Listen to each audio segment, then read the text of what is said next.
What's going on, boxing heads? It's your boy, Pool Kind of Boxing.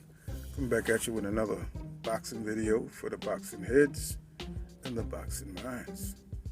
Please smash that like button and subscribe to my channel for more hardcore boxing content.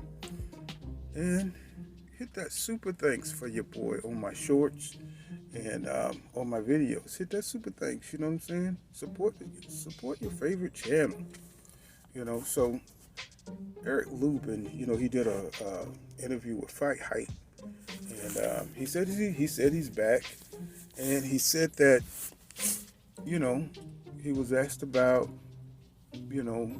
fighting Senastian Fundora, and everything like that. So he talked about that a little bit. He said that he asked about that fight. He asked about that fight, and it may happen at the end of this year or early next year. Then he was talking about how he saw Senastian Fundora last fight. And, he said he wasn't too impressed when Fundora fought Carlos Ocampo. And, Carlos Ocampo, saying he was knocked out by Errol Spence Jr. in the first round, right?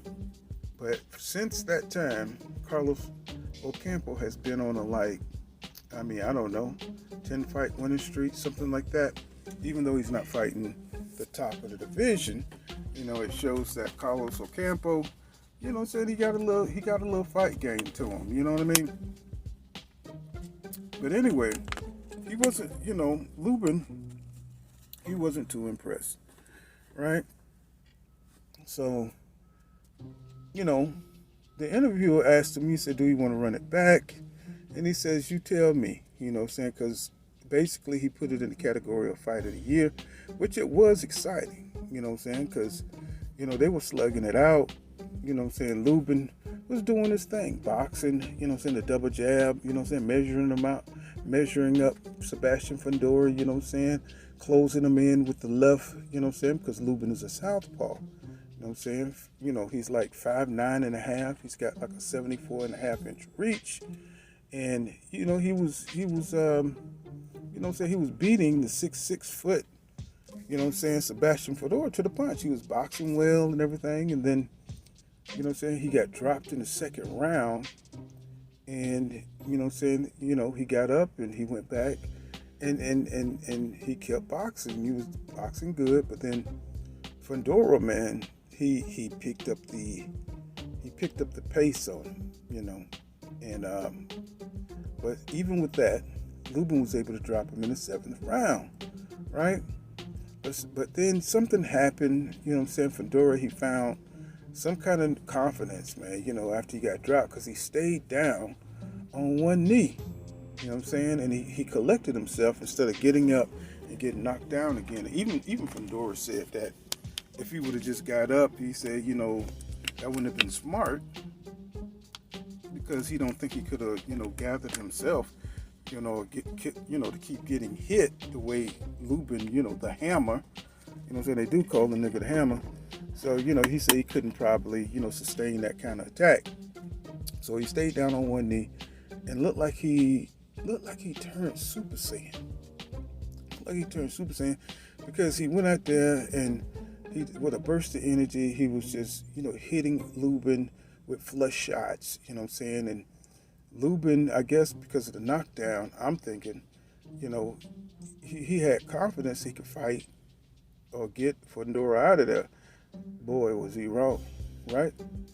So, Lubin was just tagging him with uppercuts, and, his work rate was just too great, to the point where he broke Lubin's, he gave him a nose fracture, but the way his face was pushed in, bro, I mean, it looked bad, it looked like he went skydiving without a parachute, It looked like, 5 people jumped on his face, one at a time, with Buster Brown shoes on. That's what it looked like. It did look bad, bro. And he kept saying, people gonna say I look crazy, or it's over for me, or that Fundora broke my orbital bone. No, bro, looked like you got hit by a train.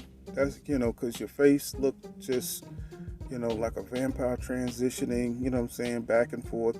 And it just looked like your nose was scrunched up like them bats, you know what I'm saying? And I was like, bro, stop the fight, right? But, you know what I'm saying, Lubin fought well. He just, made a mistake. Fighting Fundora on the inside was a wrong move. And he said he was built for it tough, right? But, you know what I'm saying, if Lubin is built for it tough, then I'm by myself, a Toyota, okay? So he talked about, seeing Errol Spence Jr. coming to 154, right? And he said he would love the opportunity, to fight Errol Spence Jr. I think that would be a good fight. Of course, I think Errol Spence Jr. would win because I think Errol Spence Jr. has a higher boxing IQ, right?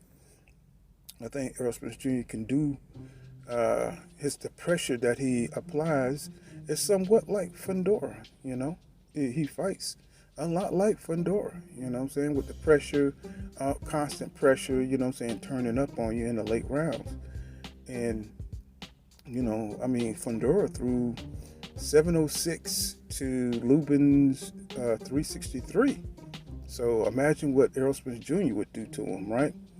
He would totally just, annihilate Eric Lubin unless he catch Errol Spence Jr. or something like that, But either way, it would be a good battle, because they both got a lot of pride, a lot of attitude.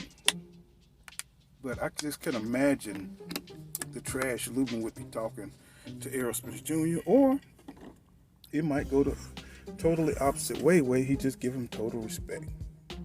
But anyway, he welcomed a fight with Errol Spence Jr. Then he started talking about, fighting Carlos Adame or perhaps entertaining the thought of going to 160. Carlos Adame. And I was just thinking to myself, damn, that's he got power. And Lubin got kind of a weak chin. We saw when Rosario tapped him on the chin, his legs did funny things. They did some things. They did some funny things.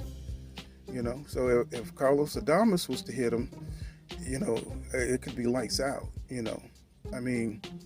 The fight hype guy asked him, he said, hey man, if you go into a second Fundora fight, he said, how would you go in there? Would you go in there aggressive or whatever? Well, he said, well, he always kind of, he carries a chip on his shoulder, right? He's the type of person, or the type of guy that always carry a chip on his shoulder. He don't want anybody considering themselves better than him, right? And I was just thinking, I was like, bro, you know what I'm saying? You don't worry about, having a chip on your shoulder because, oh man,